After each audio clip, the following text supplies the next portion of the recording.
At the heart of this tumultuous battleground, a figure with silver hair steps forth, his intentions obscured in enigma. He approaches Toda, a formidable warrior, with solemn resolve. There will be no quarter given, no restraint held back. He implores Toda to unleash his full might from the very beginning, aware that hesitation could spell swift defeat. Toda, ever the valiant warrior, accepts this challenge with palpable excitement. He responds that his adversary must prepare to do the same, for any lapse in this duel could lead to a swift and dramatic conclusion. An electric tension permeates the air as anticipation builds. With a flourish that could befit a magician, the silver-haired warrior conjures an aura of golden lightning, a shimmering prologue to the impending clash. And he utters a chilling proclamation. This day shall witness the culmination of Toda's existence, his words heavy with eerie gravitas. Bolts of yellow lightning crackle and dance around the silver-haired figure as he charges toward Toda with the deadly precision of a poised dagger.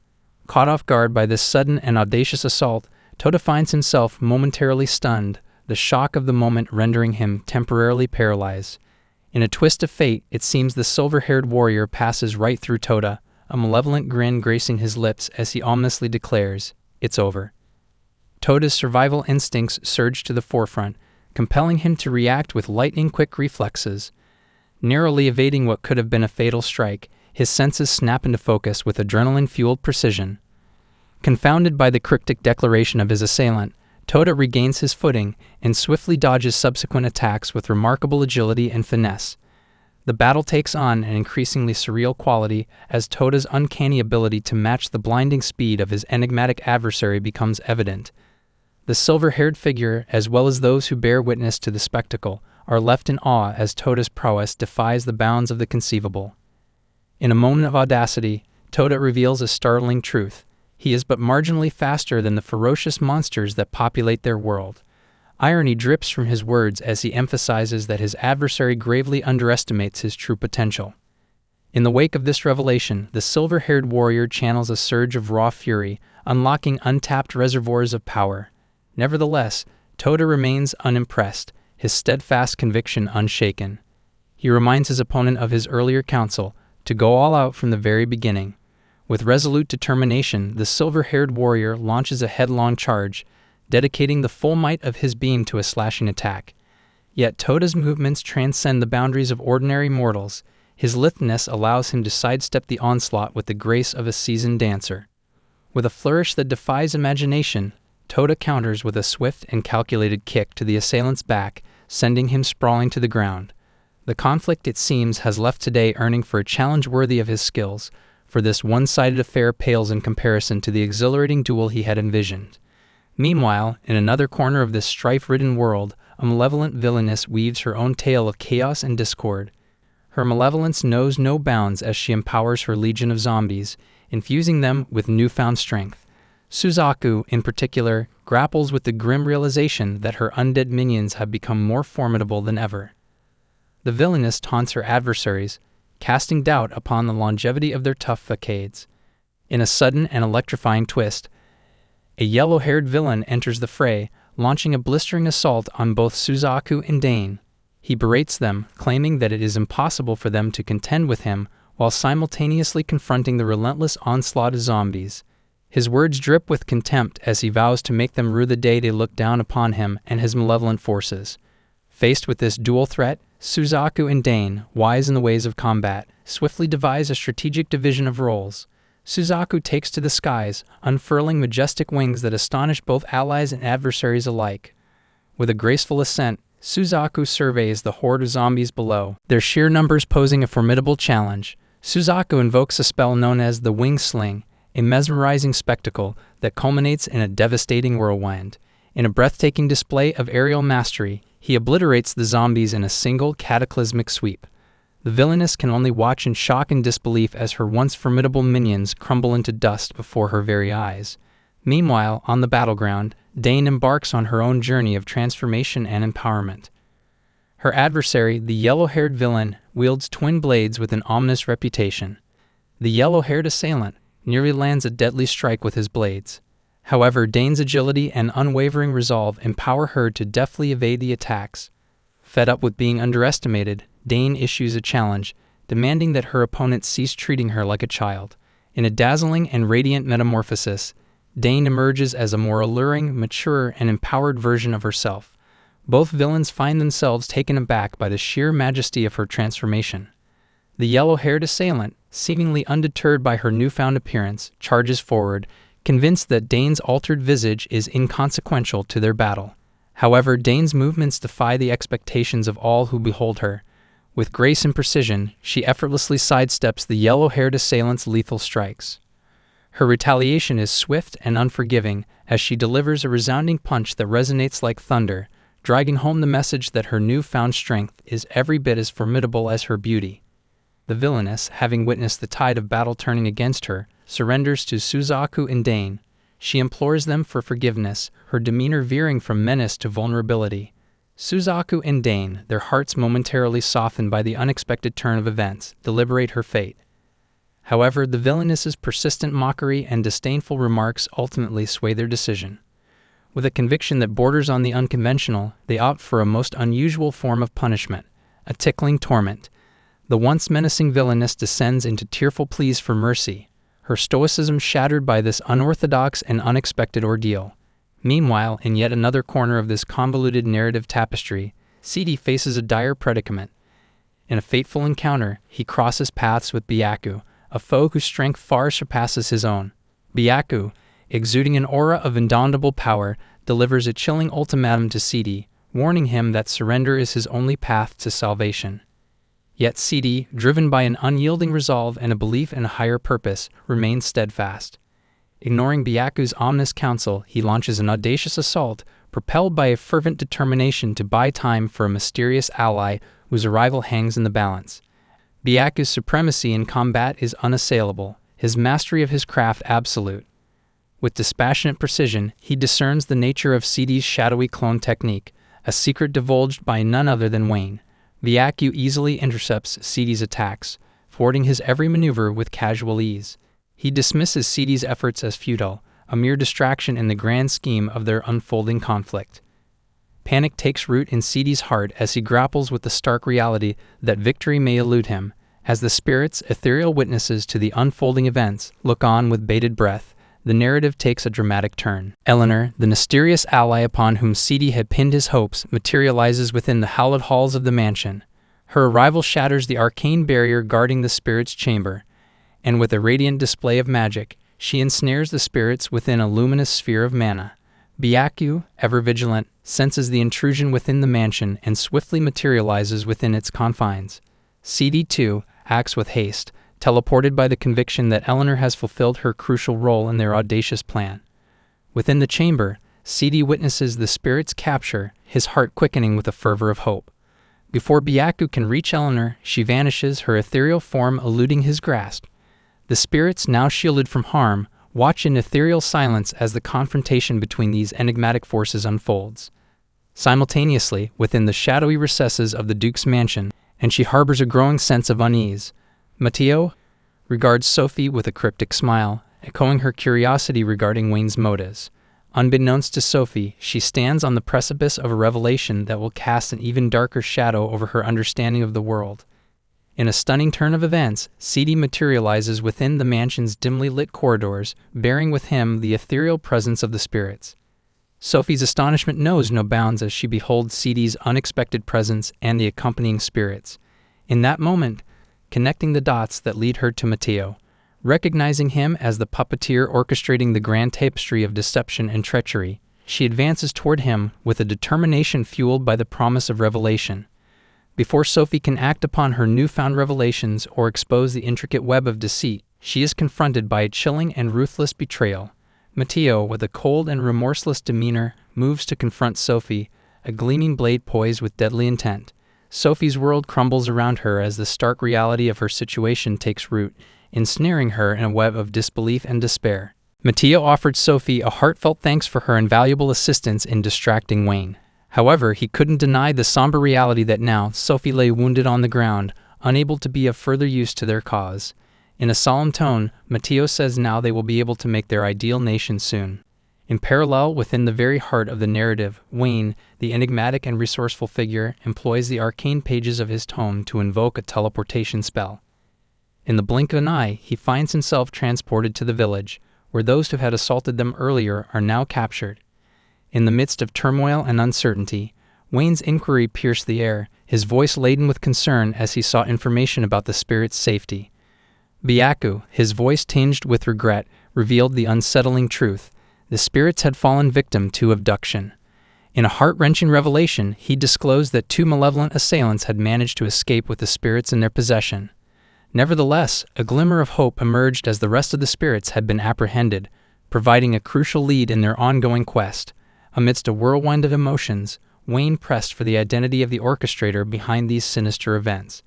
With solemnity, Byaku uttered a name that sent shockwaves through the gathering: Matteo Brehilga.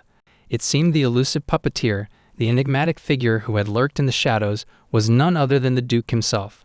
Wayne's sharp intellect connected the dots, tracing the intricate web of deceit and treachery that had ensnared him, culminating in the supposed spar match that had cleverly diverted his attention away from the village. Yet this revelation was but the tip of a colossal iceberg. Byaku, with a grave sense of purpose, imparted newfound knowledge regarding a looming and catastrophic threat: the legendary giant dragon. The spirits, it appeared, had been sealed away to suppress the malevolent miasma emanating from this monstrous entity. However, the maleficent tendrils of the dragon's miasma had now begun to seep into Kulba, leaving desolation in its wake. Wayne's mind raced as he absorbed the gravity of this revelation. The spirits, in their selfless sacrifice, had willingly endured their captivity to shield the world from the cataclysmic resurgence of the giant dragon. They had chosen to endure their captivity, yearning for a return to slumber, in order to avert the dragon's resurrection and the ensuing devastation it would bring. The complexity of their predicament weighed heavily on Wayne's heart, inspiring his resolve to act. With unwavering determination, Wayne proposed a daring and unconventional course of action: to allow the giant dragon's revival to proceed. His audacious plan aimed not only to confront the colossal menace, but also to minimize the collateral damage to the capital and its inhabitants. This strategy would ensure that the 4 great spirits would remain unbound, preserving the delicate balance of their world. The prospect of this audacious mission ignited a spark of hope and excitement among those who had gathered. The notion of confronting the very root of evil, embodied by the giant dragon, resonated deeply with them. However, there was one dissenting voice in the assembly: the villainous figure who had precipitated chaos and strife.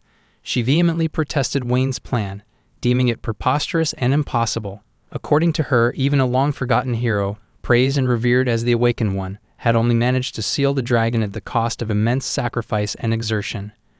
Her skepticism reverberated through the gathering, casting a shadow of doubt. Undeterred by her vehement objections, Wayne offered a bold retort: they simply needed to surpass the Awakened One's achievements. The air seemed to crackle with tension as he declared that nothing was beyond his reach, bolstered by the presence of the 12 heavenly general Shikigami.